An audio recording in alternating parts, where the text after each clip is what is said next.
Olá, sejam todos bem-vindos a mais um vídeo produzido pelo canal Portugal Legal. Hoje nós vamos falar a respeito dos passos para a transmissão da nacionalidade portuguesa. Ou seja, quando eu falo passos, é aquilo que você precisa fazer para partir de um ponto onde você tem um nacional português até chegar ao outro ponto em que você pode adquirir e, inclusive, transmitir esta nacionalidade para uma outra pessoa que é parte do seu grupo familiar. Então, vejam o vídeo até o final, assistam, reflitam, vejam a documentação que vocês têm, vejam os laços parentais que vocês têm. E feito tudo isto, organize no passo a passo. É assim que nós conseguimos resolver a situação. Nós não conseguimos pular etapas. A lei portuguesa determina que todos os atos da vida civil, o que são os atos da vida civil? O nascimento, o casamento, o divórcio e o óbito. São 4 etapas, 4 fatos da vida civil que precisam estar transcritos no registro civil brasileiro. Português. Do brasileiro não é diferente. Mas aqui nós estamos falando do português. Portanto, todos estes atos devem estar registrados aqui na Conservatória em Portugal. Se nós entrarmos com um processo de nacionalidade e o conservador verificar que algo no meio está faltando, que nós pulamos uma etapa destas, o processo pode ser indeferido. Ou, na pior das hipóteses, ele pode cair numa exigência. Ou seja, nós teremos de cumprir esta etapa, fazer prova do cumprimento, para então prosseguir com o processo de nacionalidade. Perceba que isto é, primeiro, um percalço do processo, é uma coisa que se tem que resolver de forma rápida, porque há prazo para cumprimento. Se não cumprir, corremos mais uma vez o risco do processo ser indeferido, execução, inclusive, ou nós teremos que entrar e contar com a boa vontade dos conservadores e dos analistas deste processo para aceitar aquele documento que faltou fora do prazo que foi determinado por eles para a sua apresentação. Essa é a história de hoje, essa é a história do vídeo de hoje. Então, se você está assistindo ao canal pela primeira vez, eu queria lhe convidar, inscreva-se no canal, dê o like aos nossos vídeos e marque o sininho na página do YouTube. Marcando o sininho, você automaticamente é informado de cada novo vídeo, de cada novo material que é postado aqui no canal. Para vocês que já são nossos seguidores, que já estão aqui no canal conosco, nosso muito obrigado. Deem o like aos nossos vídeos, isto é importante para nós, porque faz com que este vídeo seja entregue a mais pessoas, porque o YouTube entende que ele é importante. Então, não custa nada, dá um likezinho ali. É só um cliquezinho, nada mais do que isso. Perfeito? E a todos vocês, muito obrigado por aqui estarem. Meu nome é Renato Copraf, sou advogado, trabalho em Portugal com assuntos relacionados à imigração. E a nacionalidade, evidentemente, é um dos assuntos muito importantes que nós temos aqui. Eu vou colocar na tela, então, para vocês um resuminho breve do que está se passando, como nós devemos proceder, e vocês vão entender que não é complicado. Agora, tem que ser feito. Eu pular, como eu disse antes, nós vamos ter dificuldade. O vídeo é rápido, não demora nem 15 minutos. Nós vamos conseguir resolver isso aqui. Perfeito? Vou colocar na tela para vocês, então, aquilo que deve ser feito, aquilo que deve ser cumprido. Vamos lá. Vamos imaginar que a pessoa que quer a nacionalidade é filho de um português. É o interessado, está em vermelho aqui, inclusive. E ele é casado. Filho de português porque a mãe dele é portuguesa originária. Ela é nascida em Portugal. Foi ao Brasil e casou. Então, o pai é brasileiro, a mãe é portuguesa. Como é que ele vai conseguir chegar à sua nacionalidade e até mais ainda, transmitir a nacionalidade para a sua esposa? E, quiçá, ainda para os seus filhos, caso os tenha ou venha a ter no futuro. Então, nós temos que ver o seguinte. Primeiro, o casamento da mãe, que é a cidadã portuguesa, deve ser transcrito. Portanto, número 1, transcrever o casamento dos pais. Aonde? Aqui em Portugal.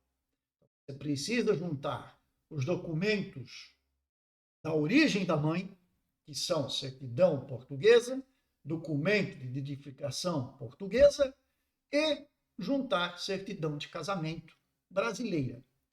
E vem para Portugal e faz a transcrição do casamento dos pais.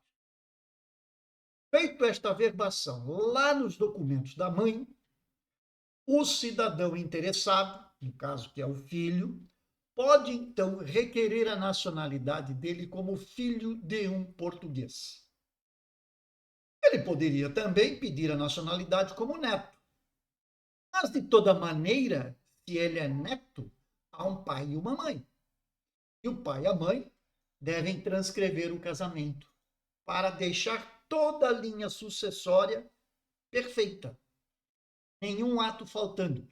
Já veio a falecer a mãe, ou a mãe divorciou, faça a transcrição do divórcio. Se é falecida, faça também a transcrição do óbito. Deixa todos os atos da vida civil devidamente registrados. Muito bem. Imaginemos que ela esteja viva. Então, nós vamos requerer a nacionalidade do filho. O filho conseguiu a nacionalidade? Muito bem.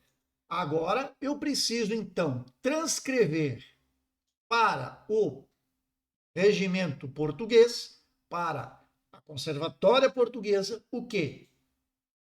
O casamento do filho. O filho agora é um cidadão português. Fiz a transcrição do casamento do filho, posso então dar início ao quê? Ao processo. Pedido de nacionalidade da esposa, tanto que eu coloquei aqui ainda, esposa do filho, o filho que é o interessado, lá em cima. E neste caso nós temos que verificar o seguinte, dependendo da situação, neste momento em que eu for requerer a nacionalidade da esposa do filho, eu tenho que verificar os laços efetivos com a comunidade portuguesa, tenho de verificar o tempo de casamento e tenho que verificar também a existência ou não de filhos. Por que eu tenho que verificar isto tudo? Porque dependendo da situação, o filho faz com que o tempo e os laços não sejam exigidos. E há filhos de um cidadão português, comuns ao casal. Se eu não tenho isto, eu preciso verificar tempo e laços com a comunidade. Se eu tenho laços com a comunidade e tempo suficiente, nos termos da lei, 3 anos eu consigo resolver o pedido de nacionalidade. Ou seja, eu posso entrar com o pedido de nacionalidade quando eu tenho 3 anos.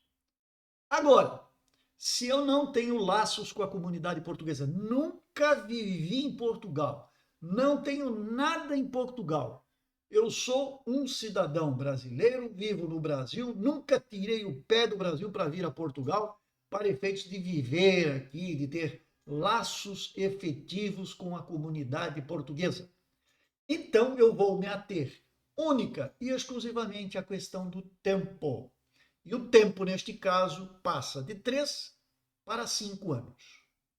A única coisa que faz com que eu não precise fazer avaliação de laços e tempo é a existência de filhos comuns do casal. No mais, eu tenho que estar atento. Então, por isso, quando nós vamos transcrever e quando nós vamos entrar com a possibilidade de um pedido de nacionalidade para a esposa de um português, nós temos que estar atentos a essas 3 coisinhas que são laços, tempo e filhos. Agora, digo mais uma vez, na hipótese em que todos estão vivos, nós vamos transcrever o casamento dos pais, a nacionalidade do filho, o casamento do filho e a nacionalidade, o pedido de nacionalidade para a esposa do filho. Feito. Agora, na hipótese 2, mãe portuguesa falecida. Além de transcrever o casamento, que foi realizado no Brasil, eu preciso estar atento ao quê? Ao casamento e à situação. Houve divórcio ou não houve? Houve o óbito ou não houve? Então, se ela faleceu, eu preciso transcrever, além do casamento, também o óbito, para depois fazer a nacionalidade do filho, depois transcrever o casamento do filho e depois transcrever e pedir a nacionalidade da esposa deste filho. Portanto, estes são os passos, são 4, podendo até ser 5 ou 6, dependendo da situação. Tá? Imaginemos que o filho casou, divorciou e casou novamente. E agora, para esta segunda esposa, ele quer a sua nacionalidade. O que ele tem que fazer? Depois do item 3, nós temos que fazer o quê? Transcrever o divórcio do primeiro casamento, para que ele esteja apto a casar com a segunda esposa. Então perceba que não são única e exclusivamente 4 passos. Podem ser 5, ou podem ser 6, ou podem ser até mais. Tudo vai depender de uma análise pormenorizada da situação que se encontra colocada pelo interessado. É comum as pessoas casarem, divorciarem, casarem novamente, e aí sim querem a nacionalidade, ou para si, ou para o seu cônjuge. Então, todos os atos, como eu disse lá no início do vídeo, do cidadão português que dizem respeito à vida civil dele, nascimento, casamento, divórcio e óbito, devem ser transcritos para o regulamento português. Perfeito? Eu espero que nós tenhamos conseguido passar o recado, mostrar para vocês como é que isto deve ser desenvolvido e assim ajudar com os processos de nacionalidade. Se tiverem dúvidas, entre em contato. Embaixo está o nosso Instagram, vocês podem entrar direto, ou também podem deixar os comentários aqui abaixo do vídeo. Dentro do possível, nós respondemos ou a um ou a outro. Ou respondemos diretamente, ou respondemos fazendo mais um vídeo, produzindo então conteúdo para o canal. Ou de uma forma ou de outra, tentamos resolver e ajudar vocês. Perfeito? Gente, um grande abraço a todos, uma excelente semana e até breve.